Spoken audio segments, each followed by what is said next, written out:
पुस्तक का नाम शब्द ब्रह्म नाद ब्रह्म। लेखक पंडित श्रीराम शर्मा आचार्य। Audio number 1। अदृश्य जगत की सूक्ष्म कार्यप्रणाली पर जिधर भी हम दृष्टि डालते हैं उधर ही यह प्रतीत होता है कि एक दिव्य संगीत से दसों दिशाएं झंकृत हो रही हैं। हर तरफ स्वर लहरी गूंज रही है। ऋषिकेश का पांचजन्य, शंकर का डमरू, भगवान कृष्ण की मधुर मुरली, सरस्वती की वीणा का सत्य, शिव और सुंदर संगीत निनादित हो रहा है और उसकी स्वर लहरी पर विमुग्ध होकर विश्व की जड़ चैतन्य सत्ता का प्रत्येक परमाणु नृत्य कर रहा है। प्रकृति और पुरुष की रास लीला का यह नृत्य वाद्य कितना सुंदर, कितना मोहक और कितना मादक है, इसे कोई योगी साधक ही समझ सकता है। स्वर से अक्षर की अनुभूति। पुराणों में एक आख्यायिका आती है। देवर्षि नारद ने एक बार लंबे समय तक यह जानने के लिए प्रव्रज्या की कि सृष्टि में आध्यात्मिक विकास की गति किस तरह चल रही है। वे जहां भी गए प्रायः प्रत्येक स्थान में लोगों ने एक ही शिकायत की, भगवान परमात्मा की प्राप्ति अति कठिन है। कोई सरल उपाय बताइए जिससे उसे प्राप्त करने, उसकी अनुभूति में अधिक कष्ट साध्य तितिक्षा का सामना न करना पड़ता हो। नारद ने इस प्रश्न का उत्तर स्वयं भगवान से पूछकर देने का आश्वासन दिया और स्वर्ग के लिए चल पड़े। आपको ढूंढने में तब साधना की प्रणालियां बहुत कष्ट साध्य हैं भगवान। नारद ने वहां पहुंचकर विष्णु भगवान से प्रश्न किया, ऐसा कोई सरल उपाय बताइए जिससे भक्तगण सहज ही में आपकी अनुभूति कर लिया करें। नाहं वसामि वैकुंठे योगिनां हृदयेन वा मद्भक्ताः यत्र गायन्ति तत्र तिष्ठामि नारद। नारद संहिता। हे नारद, ना तो मैं वैकुंठ में रहता हूँ और ना योगियों के हृदय में। मैं तो वहाँ निवास करता हूँ जहाँ मेरे भक्तजन कीर्तन करते हैं, अर्थात संगीतमय भजनों के द्वारा ईश्वर को सरलतापूर्वक प्राप्त किया जा सकता है। इन पंक्तियों को पढ़ने से संगीत की महत्ता और भारतीय इतिहास का वह समय याद आ जाता है जब यहाँ गांव-गांव प्रेरक मनोरंजन के रूप में संगीत का प्रयोग बहुलता से होता था। संगीत में केवल गाना या बजाना ही सम्मिलित नहीं था, नृत्य भी इसी कला का अंग था। कथा, कीर्तन, लोक गायन और विभिन्न धार्मिक एवं सामाजिक पर्व त्योहार एवं उत्सवों पर अन्य कार्यक्रमों के साथ संगीत अनिवार्य रूप से जुड़ा रहता था। उससे व्यक्ति और समाज दोनों के जीवन में शांति और प्रसन्नता, उल्लास और क्रियाशीलता का अभाव नहीं होने पाता था। अक्षर परब्रह्म परमात्मा की अनुभूति के लिए वस्तुतः संगीत साधना से बढ़कर अन्य कोई अच्छा माध्यम नहीं। यही कारण रहा है कि यहाँ की उपासना पद्धतियों से लेकर कर्म कांड तक में सर्वत्र स्वर संयोजन अनिवार्य रहा है। मंत्र भी वस्तुतः छंद ही हैं। वेदों की प्रत्येक ऋचा का कोई ऋषि, कोई देवता तो होता ही है। उसका कोई न कोई छंद, जैसे त्रियुष्टुप, अनुष्टुप, गायत्री आदि भी होते हैं। इसका अर्थ ही होता है कि उस मंत्र के उच्चारण की ताल, लय और गतियां भी निर्धारित हैं। अमुक फ्रीक्वेंसी पर बजाने से ही अमुक स्टेशन बोलेगा। उसी तरह अमुक गति, लय और ताल के उच्चारण से ही मंत्र सिद्धि होगी, यह उसका विज्ञान है। कोलाहल और समस्याओं से घनीभूत संसार में यदि परमात्मा का कोई उत्तम वरदान मनुष्य को मिला है तो वह संगीत ही है। संगीत से पीड़ित हृदय को शांति और संतोष मिलता है। संगीत से मनुष्य की सृजन शक्ति का विकास और आत्मिक प्रफुल्लता मिलती है। जन्म से लेकर मृत्यु तक, शादी विवाहोत्सव से लेकर धार्मिक समारोह तक के लिए उपयुक्त संगीत निधि देकर परमात्मा ने मनुष्य की पीड़ा को कम किया, मानवीय गुणों से प्रेम और प्रसन्नता को बढ़ाया। शास्त्रकार कहते हैं, स्वरेण संलीयते योगी। स्वर साधना द्वारा योगी अपने को तल्लीन करते हैं और एकाग्र की हुई मन शक्ति को विद्याध्ययन से लेकर किसी भी व्यवसाय में लगाकर चमत्कारिक सफलताएं प्राप्त की जा सकती हैं। इसलिए वह मानना पड़ेगा कि संगीत 2 वर्ष के बच्चे से लेकर विद्यार्थी, व्यवसायी, किसान, मजदूर, स्त्री पुरुष सबको उपयोगी ही नहीं आवश्यक भी है। उससे मनुष्य की क्रिया शक्ति बढ़ती है और आत्मिक आनंद की अनुभूति होती है।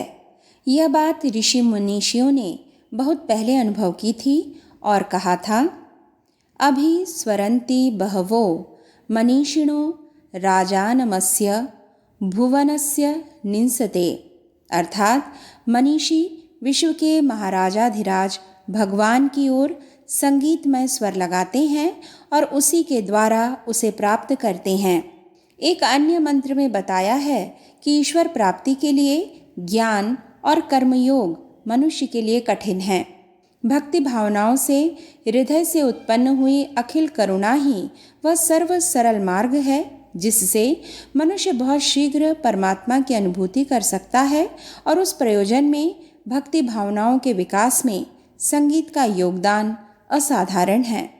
स्वरन्ति त्वा सुते नरो वसो निरेक उक्थिनः। हे शिष्य, तुम अपने आत्मिक उत्थान की इच्छा से मेरे पास आए हो। मैं तुम्हें ईश्वर का उपदेश करता हूँ। तुम उसे प्राप्त करने के लिए संगीत के साथ उसे पुकारोगे तो वह तुम्हारे हृदय गुहा में प्रकट होकर अपना प्यार प्रदान करेगा। पौराणिक उपाख्यान है कि ब्रह्मा जी के हृदय में उल्लास जागृत हुआ तो वह गाने लगे। उसी अवस्था में उनके मुख से गायत्री छंद प्रादुर्भूत हुआ। गायत्री मुखा दूध पतदिति च ब्राह्मणम। गान करते समय ब्रह्मा जी के मुख से निकलने के कारण गायत्री नाम पड़ा। संगीत के अदृश्य प्रभाव को खोजते हुए भारतीय योगियों को वह सिद्धियां और अध्यात्म का विशाल क्षेत्र उपलब्ध हुआ जिसे वर्णन करने के लिए एक पृथक वेद की रचना करनी पड़ी। सामवेद में भगवान की संगीत शक्ति के ऐसे रहस्य प्रतिपादित और पिरोए हुए हैं जिनका अवगाहन कर मनुष्य अपनी आत्मिक शक्तियों को कितनी ही तुच्छ हूँ भगवान से मिला सकता है। अब इस संबंध में पाश्चात्य विद्वानों की मान्यताएं भी भारतीय दर्शन की पुष्टि करने में लगी हैं। विदेशों में विज्ञान की तरह ही एक शाखा विधिवत संगीत का अनुसंधान कर रही है और अब तक जो निष्कर्ष निकले हैं वह मनुष्य को इस बात की प्रबल प्रेरणा देते हैं कि यदि मानवीय गुणों और आत्मिक आनंद को जीवित रखना है तो मनुष्य अपने आप को संगीत से जोड़े रहे। संगीत की तुलना प्रेम से की गई है। दोनों ही समान उत्पादक शक्तियां हैं। इन दोनों का ही प्रकृति, जड़ तत्व और जीवन चेतन तत्व दोनों पर ही चमत्कारिक प्रभाव पड़ता है। संगीत आत्मा की उन्नति का सबसे अच्छा उपाय है, इसलिए हमेशा वाद्य यंत्र के साथ गाना चाहिए। यह पाइथागोरस की मान्यता थी, पर डॉक्टर मैकफेडेन ने वाद्य की अपेक्षा गायन को ज़्यादा लाभकारी बताया है। मानसिक प्रसन्नता की दृष्टि से पाइथागोरस की बात अधिक सही लगती है। मैकफेडेन ने लगता है केवल शारीरिक स्वास्थ्य को ध्यान में रखकर ऐसा लिखा है। इससे भी आगे की कक्षा आत्मिक है। उस संबंध में कविवर रविंद्रनाथ टैगोर का कथन उल्लेखनीय है।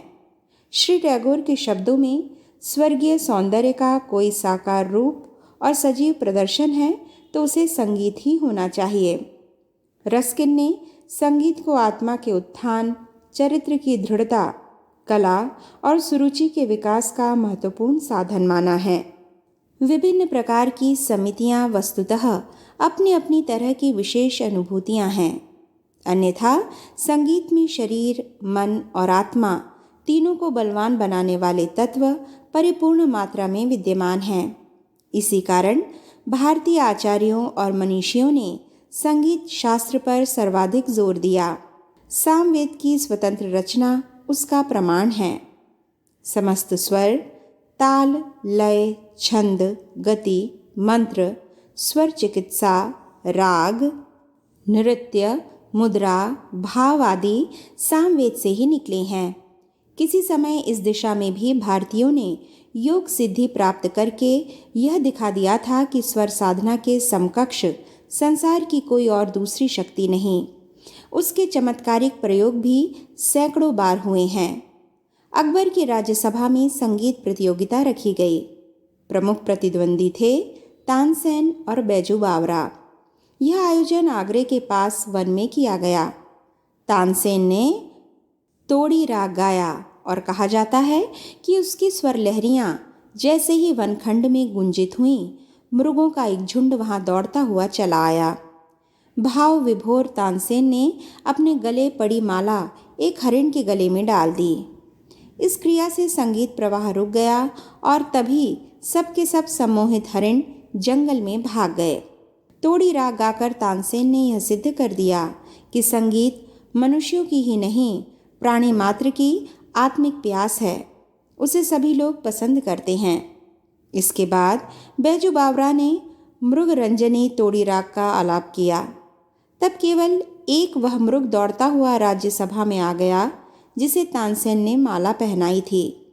इस प्रयोग से बैजू बावरा ने यह सिद्ध कर दिया कि शब्द के सूक्ष्मतम कंपनों में कुछ ऐसी शक्ति और सम्मोहन भरा पड़ा है कि उससे किसी भी दिशा के कितनी ही दूरस्थ किसी भी प्राणी तक अपना संदेश भेजा जा सकता है। इसी बैजू बावरा ने अपने गुरु हरिदास की आज्ञा से चंदेरी, गुना मध्य प्रदेश के निवासी नरवर के कछवाह राजा राज सिंह को राग पूरिया सुनाया था और उन्हें अनिद्रा रोग से बचाया था। दीपक राग का उपयोग बुझे हुए दीपक जला देने, श्री राग का क्षय रोग निवारण में, भैरवी राग प्रजा की सुख शांति वर्धन में, शंकरा राग द्वारा युद्ध के लिए प्रस्थान करने वाले सैनिकों में अजस्त्र शौर्य भर देने में आदि काल से उपयोग होता रहा है। वर्षा ऋतु में गांव-गांव मेघ व मल्हार राग गाया जाता था। उससे दुष्ट से दुष्ट लोगों में भी प्रेम, उल्लास और आनंद का झरना प्रवाहित होने लगता था। स्वर और लय की गति में बंधे भारतीय जीवन की सौमनस्यता जो तब थी, अब वह कल्पना मात्र रह गई है। सस्ते सिनेमा संगीत ने उन महान शास्त्रीय उपलब्धियों को एक तरह से नष्ट करके रख दिया है। संगीत एक प्रकार की योग साधना है। उसमें ध्वनि कंपन नाभि प्रदेश से निकालकर ब्रह्म रंध्र में लाए जाते हैं। यहाँ तालू से उन्हें पकड़कर मनोमय विद्युत का संयोग दिया जाता है, तब वह मुख द्वारा बाहर निकलता है। इस तरह नियंत्रित स्वर पानी में भ्रमर अथवा गोलाकार चक्र के रूप में निकलता है। फिर उसका प्रयोग इच्छानुसार किसी भी प्रयोजन में हो सकता है। हर प्रयोजन के लिए अलग अलग राग खोजे गए हैं जो मंत्रवत काम करते हैं। तंत्र में तो एक बुराई यह होती है कि यदि उसकी प्रतिक्रिया जो एक तेज झटके की तरह होती है सहन न हो तो प्रयोगकर्ता का अनिष्ट भी कर सकती है। पर इन प्रयोगों से गायत्री उपासना, गीता के पाठ, गाय के दूध और गायत्री मंत्र के जप के समान किसी भी अवस्था में हानि की कोई भी आशंका नहीं रहती। संगीत के अभ्यास से इसलिए कभी किसी को हानि नहीं होती, किसी भी अवस्था में लाभ ही होता है। ऊपर दी हुई घटनाएं तो बहुत दिनों पूर्व की हैं। अभी कुछ दिन पूर्व ही होशियारपुर पंजाब जिले के प्रसिद्ध संगीतज्ञ श्री पंडित गुज्जर राम वासुदेव जी रागी का चिंतापूर्णी देवी के पर्वत शिखर पर गायन हुआ। भगवती चिंतापूर्णी की भक्ति में विहल होकर श्री रागी जी ने मेघ राग का आलाप किया। इस समय तक आकाश में बादलों की चित्ती तक न थी। कड़ाके की धूप पड़ रही थी, पर जैसे ही उन्होंने मेघ राग गाना प्रारंभ किया, आकाश में बादल छाने लगे। थोड़ी ही देर में सूर्य बादलों से ढक गया और घन गरज के साथ वृष्टि प्रारंभ हो गई। लोगों ने अनुभव किया कि शास्त्रीय संगीत स्वर विज्ञान के उन रहस्यों से ओतप्रोत है जो प्राकृतिक परमाणुओं में भयंकर हलचल उत्पन्न करके उनसे इच्छित कार्य करा सकते हैं। रामपुर के नवाब साहब लकवे से बीमार थे। उस्ताद सूरज खां के कहने से उन्हें भारतीय संगीत पर श्रद्धा जम गई। सूरज खां सिद्ध वीणा वादक थे।